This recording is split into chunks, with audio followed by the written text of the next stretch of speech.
East Broadway. Yeah. That's where Mesivta Teres Yushalayim. Still there. Yeah. Okay. Good morning, everybody.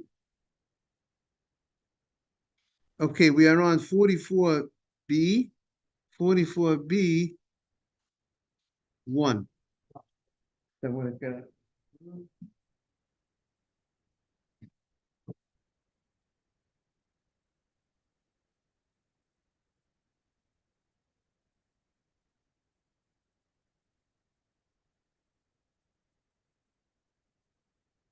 Okay, so the Gemara says the following.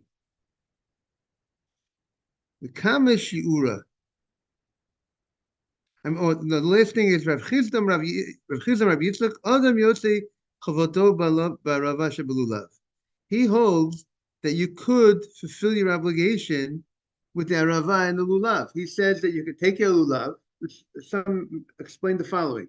You take your lulav, and then you go ahead, first for the mitzvah of lulav and etrog, then you put it down, and then you can re-pick it back up and have in mind that you fulfill the mitzvah, you're doing it for the mitzvah of arava.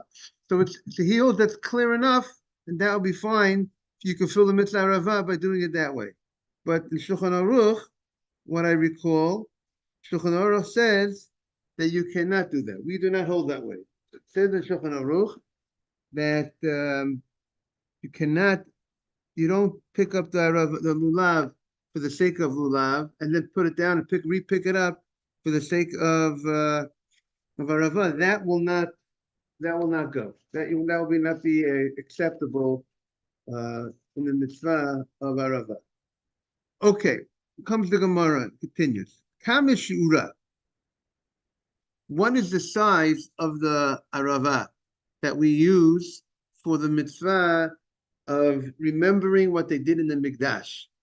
We know a regular arava that you use for the lulav has a size of 3 tfachim.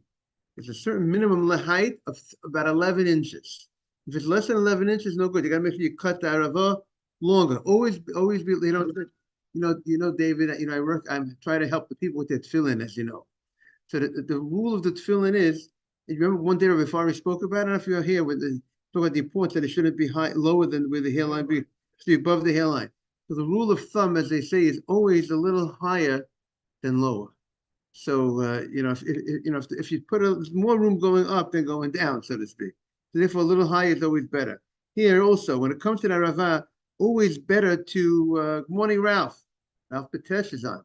It's always better to have a longer arava than shorter arava. It's too short, it's no good. But if it's the tall, a little bit higher, it's fine, no problem. I don't think there's any max size of the arava. So, obviously we don't have the arava taller than the lulav. When you're doing the mitzvah of lulav, but when you're doing the mitzvah of the arava by itself, so we heard some people like to do a very, very long arava. Okay, but the Gemara here, interesting, does not note. So I would have thought that the Gemara would have said the size is 3 tfachim, but it doesn't say that. And Rashi is gonna say, sometimes Rashi is most probably gonna understand by the fact that the Gemara, good morning, Mr. Haber, that the Gemara omits the size for the arava. Mr. Haber, if you would like a coffee, he would appreciate a coffee. Mr. Haber would appreciate a coffee with a little bit of milk. If the cart came yet,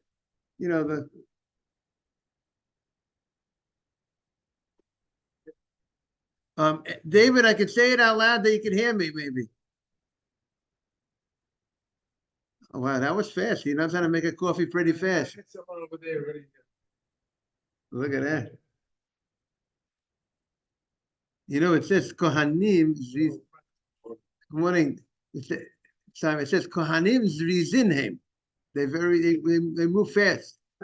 They're diligent. They're on the move. 5 says no, I'm not. Okay. So she wants you to even grow more. That's what she's saying to you.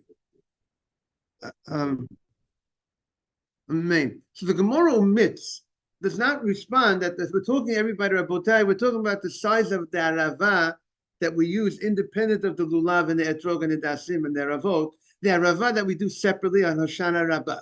That arava, and the Gemara discussing the size, and the Gemara doesn't say 3 tfachim. Like a lulav has a size of minimum 4 tfach. A lulav has to be all of them. The minimum size for lulav is 1 tefach more than the aravot, which let's say around maybe 15 inches or so is the size of the say it again? No, right. Right. Generally, when you say lulav and etrog, you're referring to the lulav contains the asim and the aravot. Right. But now we're just talking. But now we're just talking about the lulav itself. The height of lulav itself has a height of a minimum of 4 tvachim, about 15 inches. But and the arava is 3 tvachim, about 11 inches. The dasim also, by the way, have a size of about 3 tvachim, about 11 minimal 11 inches. But when it comes to the arava that's not part of the lulav, the other arava that we use one time over the holiday on the Hoshana Rabbah, right, Simon? That the Gemara doesn't say 3 tvachim. So Rashi's going to learn that technically there's no real size on the arava for the Hoshana Rabbah, except Rashi's going to say that the custom has become to use very long ones. That's what Rashi, very long ones and beautiful ones. And that's also the idea of something called hidul mitzvah. That when you do a mitzvah, you're supposed, as the Hebrew says, you're supposed to beautify the mitzvah. Do it in a beautiful way. And also, I think it's the reason why we do the long one specifically. You know, you could have not so long that they're beautiful. That's because we're going to see in the Mikdash that Ravah that they placed on the side of the Mizbeach was very tall. So therefore, that's also why we want to go ahead and get that Ravah to also resemble, in a certain sense, the Ravah in the Mikdash. But that's not necessary, according to Rashi. However, in Shulchan Aruch, they say, Mechaber, Rabbi Yosef Cairo said, that the length of the Ravah is the same that we use on Hoshana Rabbah, is the same length the Ravah for the Lulav. So he says you also would have to make sure you cut it a minimum of 11 inches. Okay, so now the Gemara continues. The Gemara says, we're now on 44b1. So the Gemara says, we just said Kamishira. The Gemara's question is, what is the size of how much? What's the amount for these aravot that we're using on Hoshana Rabbah, independent of the aravot of the lulav? So, Omar of Nachman, Shlosha Badei Alim Lachim. 3 twigs, 3 sticks of moist leaves. That means fresh, moist leaves, and they have to be. You have to have a lot of leaves on this arava. How now? Rav Sheshet Omar. Rav Sheshet says no. Afilu ala echad ubar echad. Even now, the Gemara's understanding is 1 leaf and 1 branch, which would mean you don't need to have any leaves on the branch. We have bare branch, and you have 1 leaf holding a leaf in your hand. That's what the Gemara is going to think. We're obviously going to move away from that, but the Gemara, the literal translation of the word ala echad ubar echad. See, the reading we had didn't say ala echad 1 leaf bibad in the stick. It says ala echad and 1 stick, which sounds like they're independent of each other. So the Gemara shoots says, what do you mean? Ala echad ubar echad sakataitach. Can you think that? And really, the Gemara seems like the Gemara's understanding. It sounds like even 1 leaf by itself and 1 stick by itself. So the Gemara says, can you think? Or you can learn the Gemara. Do you think 1 leaf and 1 branch, when they're independent of each other, do you think that would be sufficient? And Rashi says, what will be the problem? Rashi's problem is, you need to take an arava, right? Let's say the Gemara spoke about, let's say, arava binatilah.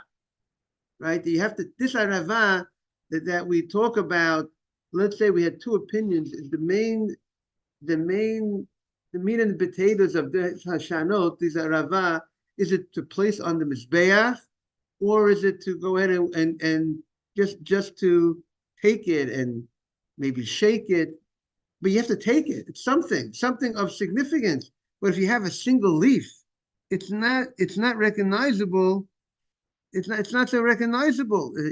What are you really taking? It's something that's so insignificant. So that's why the Gemara, um, it's so small when you take it. It's not apparent that you're doing the mitzvah. You're doing anything, right? It's so insignificant. You know what? If you take a leaf by itself, it's like garbage, right? What do you? It's so therefore, since it's insignificant, you cannot fulfill the mitzvah under such circumstances. So what is it? So the Gemara says, "Ela ema." You have to say not ala echad ubar morning ubar echad, but ala echad bibar echad. He says that you can have one leaf in one stick. That means one twig. You do not. This opinion is saying you don't need three sticks. One stick is enough, but attached to the one leaf is enough, but that leaf has to be attached to the stick. And in Shulchan Aruch, in Siman Tov Reish Samach Dalet, he says the following. He says, Shir Ravazu, what is the size of Rava? He goes with this opinion. Even one leaf and one in one stick.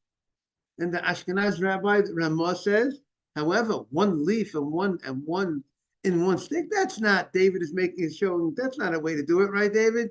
One leaf in one stick. Is that respectful, Simon? To have just that's the Hadassim. Right, the Hadassim has the three leaves coming out, but the Rava has two, there's the two. But now we're saying, and you have to have, let's say in general, the Rava for the Lulav, we know you need at least the majority has to be 2 by 2. You have the majority have the leaves have to be in place. But when it comes to the Hoshanot, which is a remembrance of the Mikdash, see the Rava that we're taking on the first day of the holiday is a biblical commandment. And the Rava that we take together, the Rava that we take together with the Lulav as part of the bunch on the first day of the holiday is biblical. And from day 2 to day 7 is a rabbinic enactment to take. So therefore, the rabbis, there is a rule that when the rabbis make an enactment, they like to make the enactment similar to the way the Torah obligation was. So on a Torah level, you have a certain size for the arava that's taken with the lulav. So the rabbis also said that you also need to have that size throughout the holiday for the arava that's taken with the lulav. However, this arava that's taken independent of the lulav, just on Hoshana Rabbah, which is not an enactment, at least halachically, even if it's custom that the Nevi'im, the prophets, they conducted for the community. So they did not give the same level of responsibilities in that arava. They said it doesn't have to have those qualities of having all the leaves on the way you have to have the leaves on the arava. And not only that, it could be, I presume that they're saying that even the arava in the Mikdash, and maybe that shows you the halacha Moshe Mishinei is a two independent laws. One law has nothing to do with the other. Meaning the law of the arava that you need to take together with your lulav is one type of arava. The arava that you need to take independent of the lulav, right, in the Mikdash that they took for 7 days, you could say that arava has its own rules. Good morning, Adam. Good morning, Rabbi. Good to see you. And since that Rav had its own rules, and it has nothing to do with the way they Rav on the lulav, and therefore you could just go ahead and technically the law would have been even in the Mikdash, one stick and one leaf, and also that's how many we require 2 sticks. We're gonna have 2 aravot in the Mikdash. He's saying they only needed 1, and we require having a lot of leaves, a majority with the 2x2, as Mr. Simon said. They didn't require that. However, the Ramah says, but it is not nice to go ahead and have one stick with one leaf. So therefore, they go ahead. Therefore, the custom is that we make beautiful Hashanot, beautiful Aravot. We see beautiful, nice, moist, full of leaves Aravot that we use with by itself to fulfill the mitzvah of Hashanot, of the Aravah that's done on Hoshana Rabbah. And the Shulchan Aruch says the length is the length of the Aravah of the Lulav. So in that respect, it's the same, that it has to be a minimum of 11 inches. And he says, like I said before, you can't say, I'll take my lulav with the hadas maravot, I'll take it with the etrog, and then I'll put it down and then repick it back up. That doesn't work. You can't do that. But he does say, he brings the Yesh Omrim, there is an opinion that says that would work, that you could go ahead and pick up the lulav with the dasim and the ravot attached to it, with the etrog, for the mitzvah of lulav, and then put it down and then repick it back up. So the fact that he says Yesh Omrim sheyotzeba, there are those that say you would fulfill the mitzvah if you pick it up, put it down, and you pick it up again. For the second time you're picking it up, it's for the purpose of remembering what they did in the Mikdash. So that would be a very interesting opinion in a case when a person has no Hashanot. How do you like that? About that, we come up with a nice chidush and halacha. If, let's say, a guy, the delivery of the Hashanot didn't arrive, right? So really, I would say, what are you supposed to do? So I would say what you're supposed to do is take the Aravah out. It means you finish with the lulav, you finish the mitzvah lulav, take the Aravah out, the 2 Aravot out, and use them for Hoshana. That would be the best, I would think, the best way to go. Now, if you, for some reason, if a person did not do that, or is not able to remove that Aravah for whatever reason from the lulav, I don't know why he wouldn't be able to.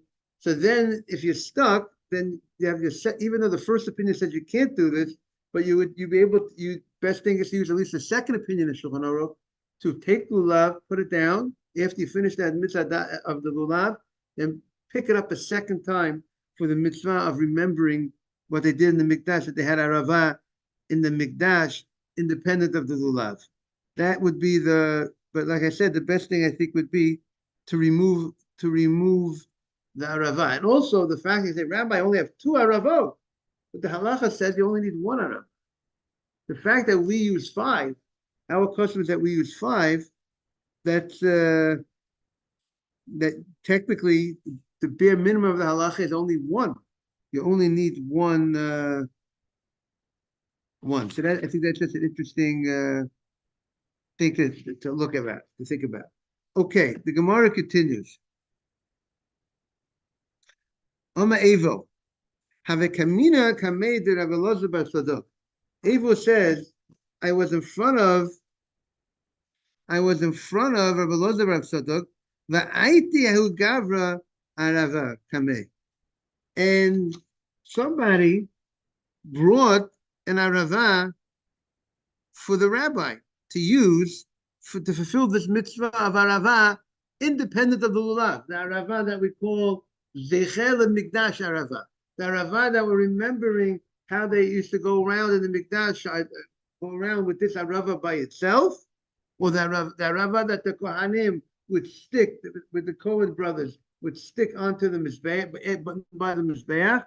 So I saw they brought this Arava from the rabbi, Shokil, the rabbi took it, Chavit. He went ahead, and Rashi says, Chavit means he waved it. That's what Rashi says. That means he waved it in all the directions, just like we waved the lulav. They waved the Hashem should bring bracha, hold back any bad things from all the directions, bring bracha from all directions, from one Ariel, and Chavit v'lo beirech. Now the Rambam holds that or what we do today is we actually bang it on the ground. So our custom of banging the ground, I mean, the Rambam would seem that goes like the Rambam's opinion. The Rambam says you have to bang it on the ground, and most probably it's from this language of the Gemara. Chavata is to bang. So therefore, Rashi says chavata here means a language of waving, but the Rambam says it's banging. We bang the arava, and that's what the Shulchan Aruch says. You bang the arava, and the Ashkenaz rabbi, the Ramah, says there are those that say you need to wave it, and therefore the custom, he says, by the Ashkenazim is they wave it and then they bang it on the ground. Good morning, Ariel. Now I want to tell you, I think the Aruch HaShulchan says we don't see the Ashkenazim waving the arava by itself, but I think I saw Rav Ruven Feinstein, Rav Moshe Feinstein, younger son, the one that Mr. Haber knows, that Mr. Haber's that his wife worked in Sharei, Rabbi Ruven Feinstein, and I think he waved the arava and then he banged it on the ground. I mean, like the same way you wave the lulav, you wave the arava, and after he waved the arava, he went ahead and he banged it on the ground. Okay, so the Gemara says,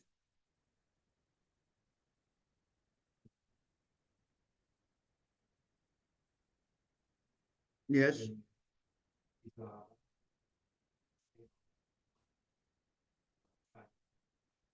On the family's back, we don't have that custom. You might, whichever communities have that custom, you should know. You ever heard of such a custom? No. In Morocco, you know.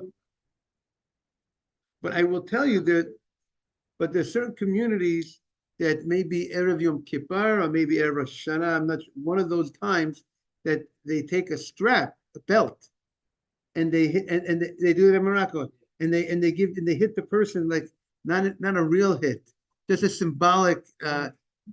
You don't have that custom. I was once in a shul.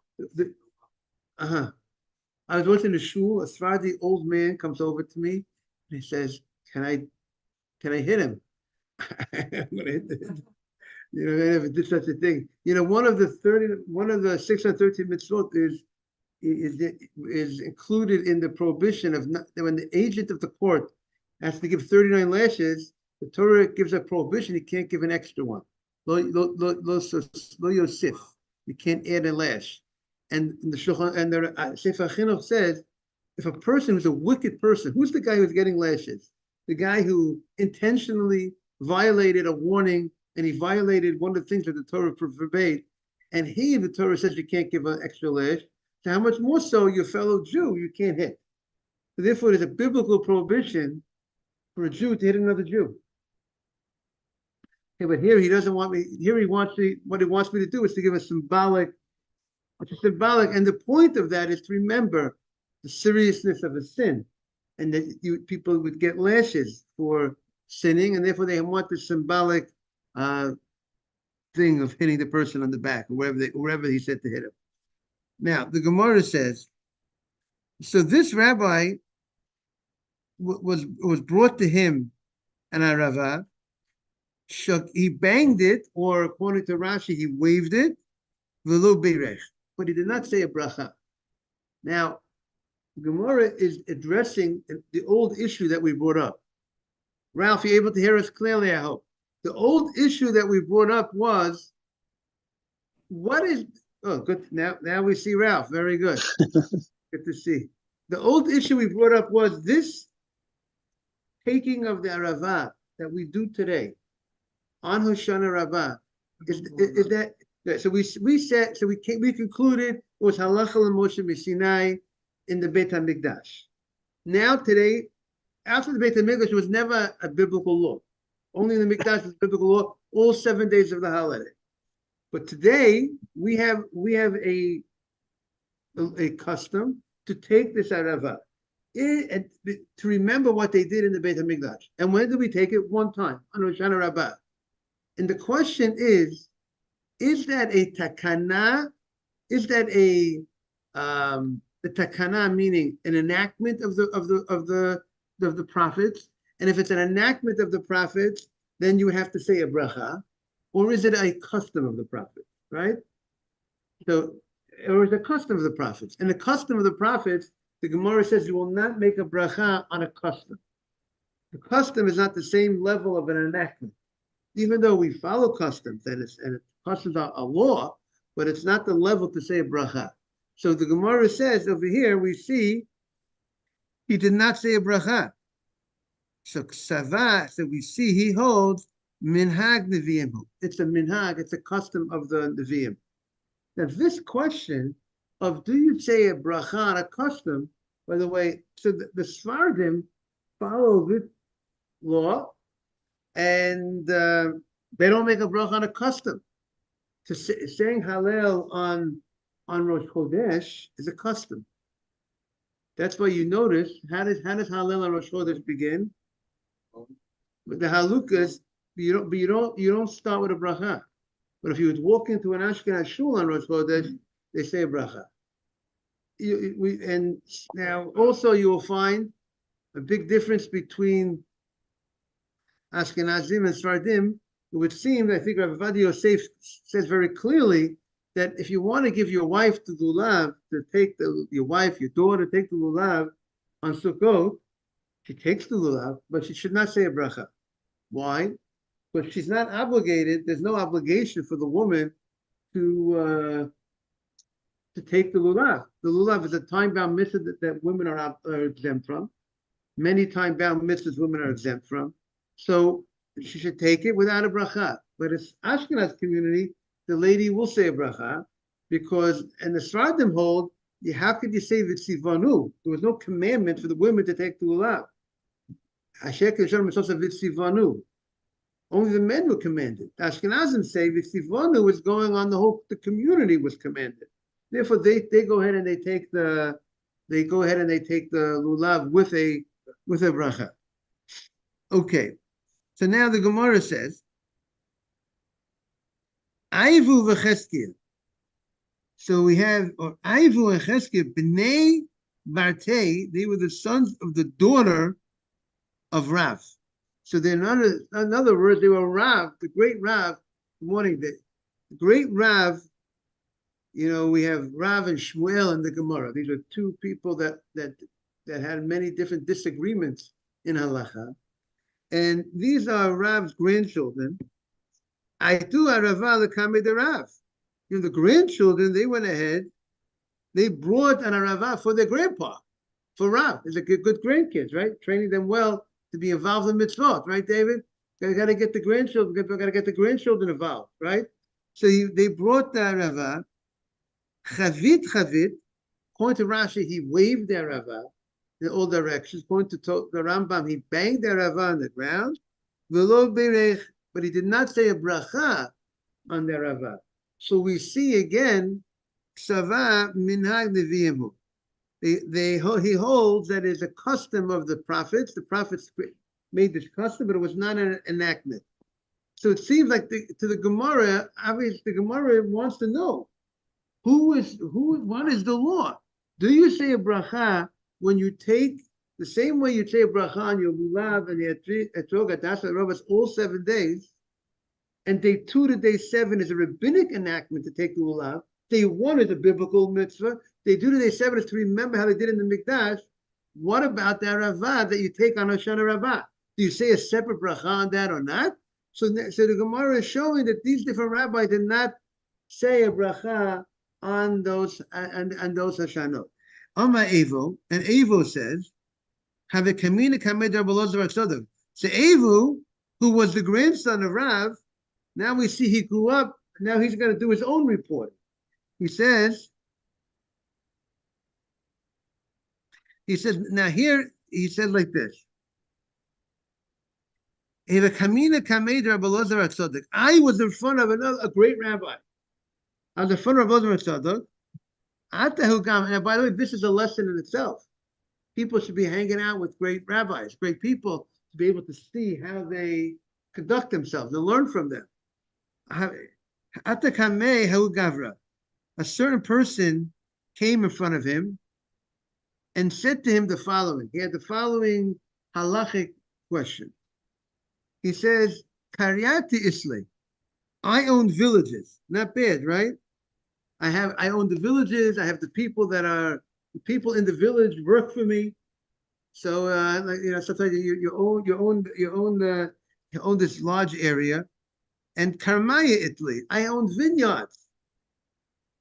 Zaytaya Italy, I own olive trees.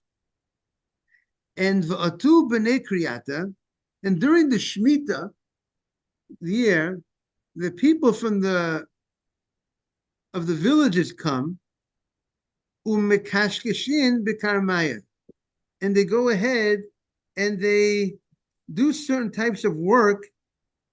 They prune the vineyards. They do certain agricultural work in the vineyards, but they do it during the Shemitah year. V'ochlin b'zaytaya, and they eat from the olive trees as payment. Meaning, I got these workers, and how do I pay them? I pay them by giving them. I have all different things. I have vineyards that need work. I have olive trees, so I'll give them the olives from the olive trees as payment. So what's the issue?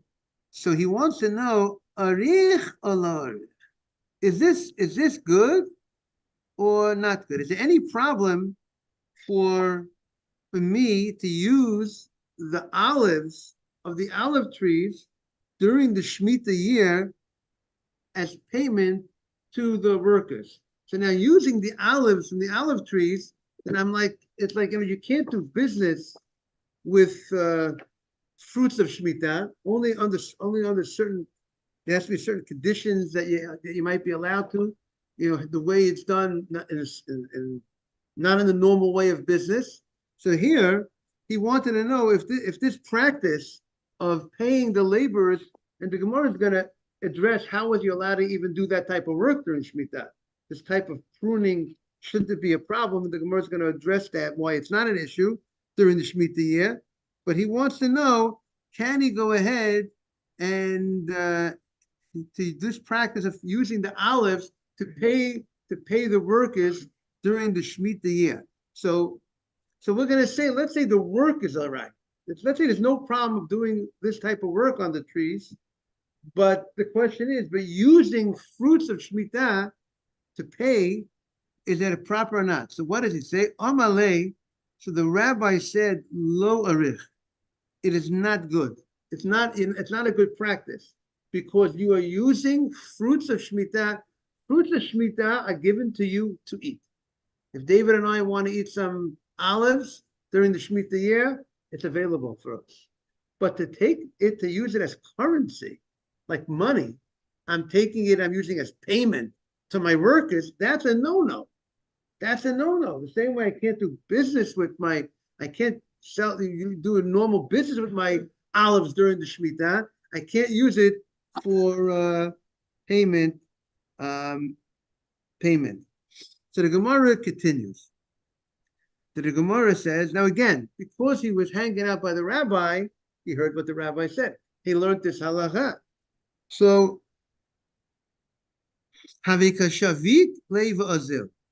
this person left. He went right when he heard the rabbi said that it's not a good practice. And by the way, this is the way people need to conduct themselves in life. You have a halachic question, a business question, you ask the rabbi. There's a section of Shulchan Aruch called Choshen Mishpat. But Moshe Feinstein was known to say, people ask him a lot of questions, but I don't get enough questions, financial matters. Meaning he meant to say, people a lot of times think they know the answers to the questions but they should really ask the questions because maybe they're making a mistake. Maybe there's issues sometimes of interest or other issues people have to be careful about. So when I left, Omar, so Rabbi Loza said to his students, Kadu, Haveti Dari Ba'ara Hada Arbin Shnin. I've been living here for 40 years.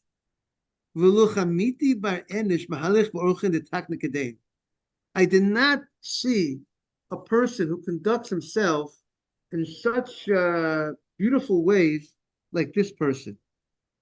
Now, he's saying about this person that Rashi says that he goes in a derech yashar. He's a very straight person. He does what's right, and he does what's right. He wants to do the right thing. He asks the questions, and the owner, who owned the village, who had the question, "Can I use the food of Shemitah?" He went right ahead. He's a great guy. He's a great person. He's a great Jewish person who's really, really, like the Torah says, to do what's straight and upright in the eyes of Hashem. This is an honest, proper person. And the commentary says that this person needed to come back to ask other questions. He had other questions for the rabbi, because we're going to see he's going to come back with a question. But nevertheless, when the rabbi said you cannot use the olives as payment to your workers, he went immediately to stop the practice of his workers using the olives. You have a list, you have a lot of questions to ask the rabbi, but now you heard there's something, I'm doing something wrong. My workers are eating from fruit that they can't eat from because it's Shemitah. So immediately he went home to make sure that he shouldn't violate the prohibition of doing business with Shemitah produce. He didn't even want one extra second to wait that extra second to ask more questions. So he went back to stop the sin that was happening, to stop the workers from eating from the fruit as payment, and then I'll come back to the rabbi. But I got to stop right now the prohibition that's being performed. And that's what the Orel Chaner wants to say. That's why the rabbi was so excited about this person. But the language of Rashi doesn't say. You could just say from experience in life, you know a person, you know the questions they ask, you know how they conduct themselves in life, and you could say which type of person is really an Ish Yashar, such a fine, straight, honest, upright person, and that's who he was. I want to wish everyone a beautiful Shabbat. Thank you all for being here. Rabbi, Yes. I have a question. How many times do you strike the Arava? We strike that Arava 5 times. What do you, and then in your community, what do? You do 5 times also? I don't know. Like Mr. Haber said, they also do 5 times. Okay. Okay, I wish everyone a very beautiful Shabbat. Shabbat Shalom. Thank you for joining, Ralph. See you next week, we hope, right? Yeah. Oh, yes. I'll be there Monday. Very good. Looking forward. Okay. Thank Bye. you. Bye-bye. You too. All the best.